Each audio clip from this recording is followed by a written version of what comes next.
আসছি, কারণ নিয়ে আসি মাল ধরতে। ভ্যান দেখি যে আমার ভ্যান নাই।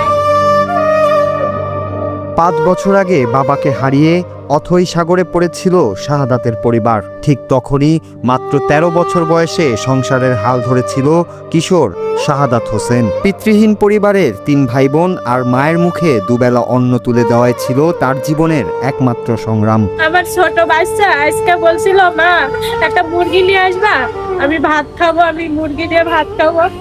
তা মনে করলাম আজকে আমার ছেলে ভাড়া মেরে আসলে সেই টাকাতে একটা মুরগি কিনে নিয়ে আসবো, বাজার করে নিয়ে আসবো। তা সেটা তো হইলো না, সব শেষ হয়ে গেল।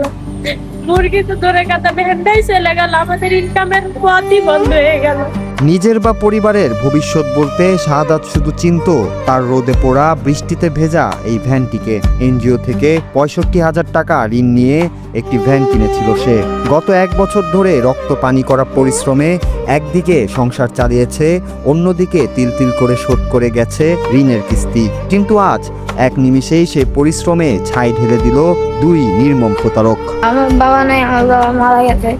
আমি কিস্তি দিলে ভ্যানটা কিনে সংসার চালাই। ওই 700 টাকা ভাড়া দেবো, ওখান থেকে মাল নিয়ে আসবে। আর এই কথা করে আমাকে নিয়ে এসে এবারে কই থেকে আমার সাথে আমি কার্টুন নেবো, কারণ এত আবার পাড়াই দেবো।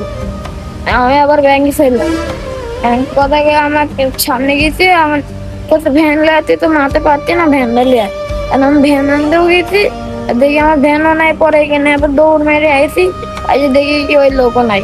গতকাল সকালে নাটোরের বাগাতিপাড়া মালঞ্চি এলাকা থেকে শাহাদাতের ভ্যানটি 700 টাকায় ভাড়া করে 2 ব্যক্তি। কার্টন নিয়ে আসার কথা বলে তাকে নিয়ে আসা হয় নাটোরের বনপাড়া মিশন মার্কেট এলাকায়। এরপর মিশন মার্কেটের গির্জা রোডে ঢুকে কৌশলে এবং সুযোগ বুঝে প্রতারক চক্রটি কিশোর শাহাদাতকে বিভ্রান্ত করে তার আয়ের একমাত্র অবলম্বন ভ্যানটি নিয়ে পালিয়ে যায় ওই 2 প্রতারক।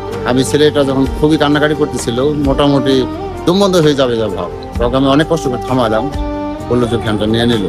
তখন আমি আবার সবাইকে অবগত করলাম যে এরকম ঘটনা ঘটছে, একটু সাহায্য সহযোগিতা করা যায় কেন। কারণ তার বাবা নাই, তার 4 ভাই বোন, এই ছেলে তার সংসারটা চালায়। যদি সবাই সাহায্য সহযোগিতা করে তাহলে আমি মনে করি যে মানে এদের উপকার হয়। ভ্যানটি হারিয়ে বনপাড়ার রাস্তায় এখন দিশেহারা শাহাদাত, যার আয়ে 4 সদস্যর পিতৃহীন পরিবারটির উনুন জ্বলত আজ তার সামনে শুধুই অন্ধকার।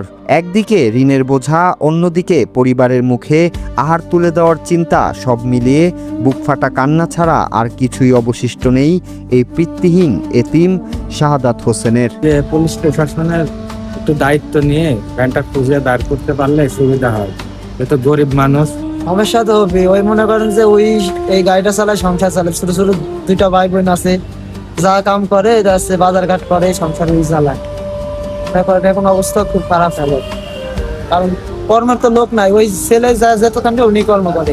স্থানীয়রা বলছেন, একজন এতিম পরিশ্রমী কিশোরের উপর এই নির্মমতা কোনোভাবেই মেনে নেওয়া যায় না। প্রতারক চক্রটিকে দ্রুত চিহ্নিত করে শাহাদাতের ভ্যানটি উদ্ধার করা এবং অভিযুক্তদের দৃষ্টান্তমূলক শাস্তির আওতায় আনার জন্য প্রশাসনের দৃষ্টি আকর্ষণ করছেন সকলেই। একই সাথে এই অসহায় পরিবারটির পাশে দাঁড়াতে সমাজের বিত্তবান ও মানবিক মানুষদের এগিয়ে আসার আকুল আহ্বান জানান সবাই।